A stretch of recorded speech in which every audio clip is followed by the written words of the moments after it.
Hey guys, Aqua Duelist here, and with Master Rule 5, 4.5 Revised, 2020, whatever you want to call it, coming out and going in effect in a little less than a month, I actually wanted to just kind of point out slash talk about a deck that I feel is going to be like a huge winner of the new Master Rule going to effect, and with a little bit of support from a structure deck not too far off after that, could actually be like just a insane deck.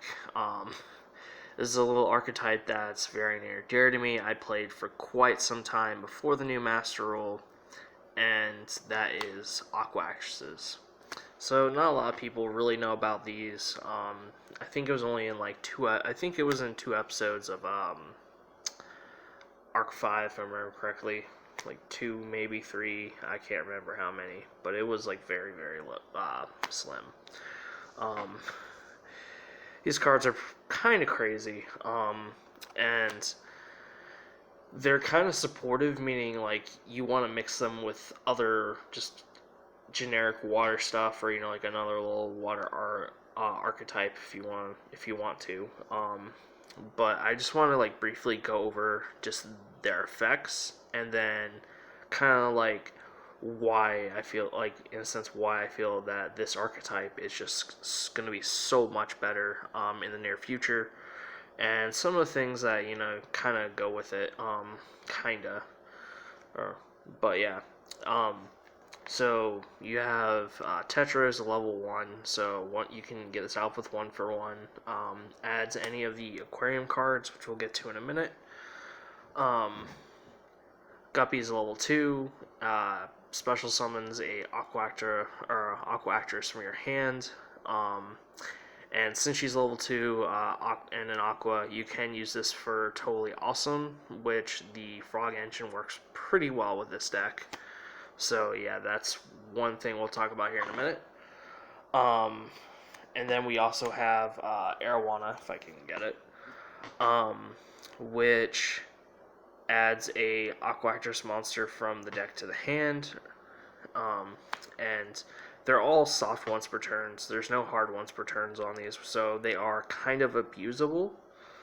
And then we have the aquarium cards, which they all have a thing where if they're sent from field to graveyard, you can special summon a Aqua type monster from your graveyard, and there's no limitations on that. It just has to be a Aqua monster.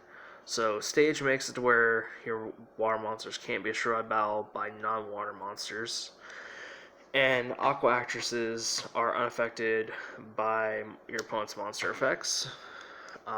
Set, which is just, it's good in the in conjunction with these guys, and very mediocre with other stuff.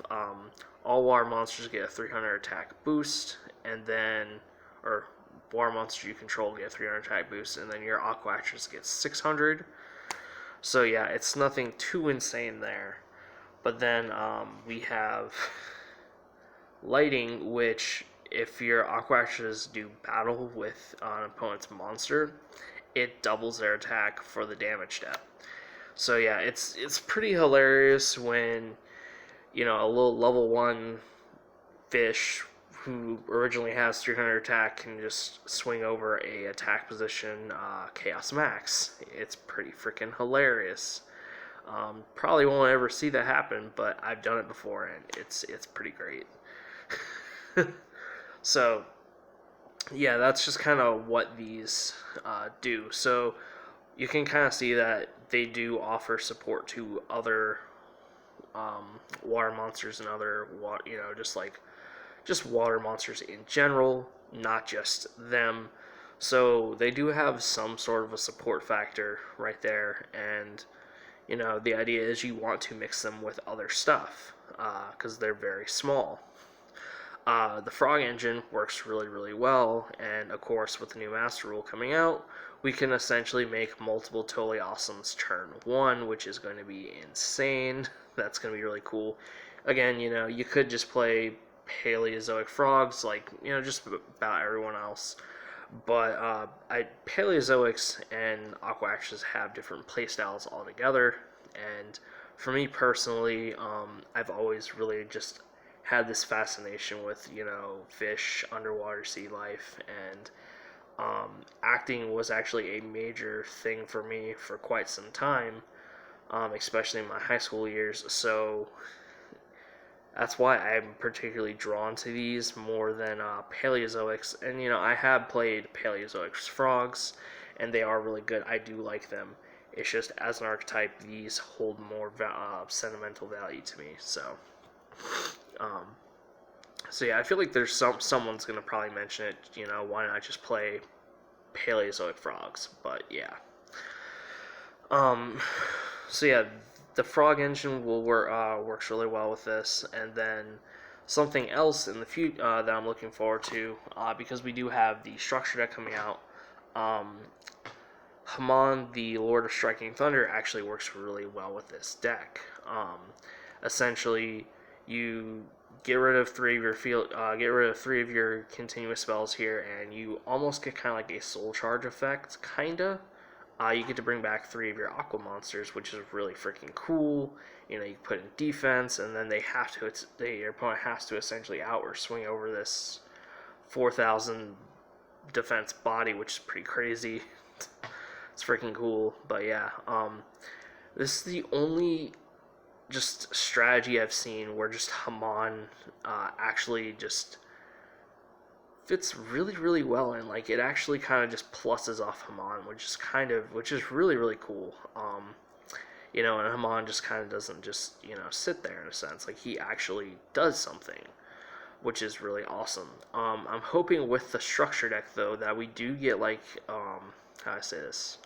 We get like an engine for Haman, essentially, where we can really take control of him in a sense. Kind of like we don't just have to draw into him.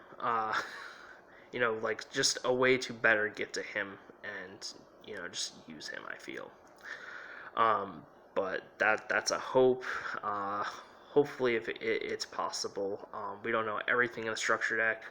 All we know is basically there's a level 2 that can add, just any of the sacred beasts, and gives you another normal summon for a fiend monster, and then each of them have their own little card that works with them specifically. So hopefully we get a pretty good just like little Haman engine that we can just take advantage of. That's what I was thinking of. Take advantage of. That's what I was wanting to say. So that's just something I'm hoping in the future, and that's one of the few reasons why I feel like this deck has a lot of upwards potential. Which surprisingly, these have actually seen a little bit of competitive play. Surprisingly, what was it on was it Team Samurai? Team Samurai. He actually got with one of the guys who I forget his name. He went by something the Jam. Who actually got a invite playing Aqua with frogs, which is pretty crazy. So like these have seen a little bit of competitive success, which is pretty freaking awesome. But yeah, it's just like not a lot of people really know about this little archetype. It kind of sucks because they're really cool, they're really fun, and they're very, very unique. And I honestly feel they just have some pretty crazy upwards potential coming up near in the future. So if you guys like this video, give it a like. Comment any comments you guys want to say. I'd like to hear some thoughts on this. But yeah, and then hit that subscribe button if you want to see more content. Hoping I can get more discussion videos up, because I haven't gotten to do discussion videos for quite some time. I feel like all it's been is just deck profile for quite a little bit. So yeah, thank you guys for watching, and I'll see y'all in the next video.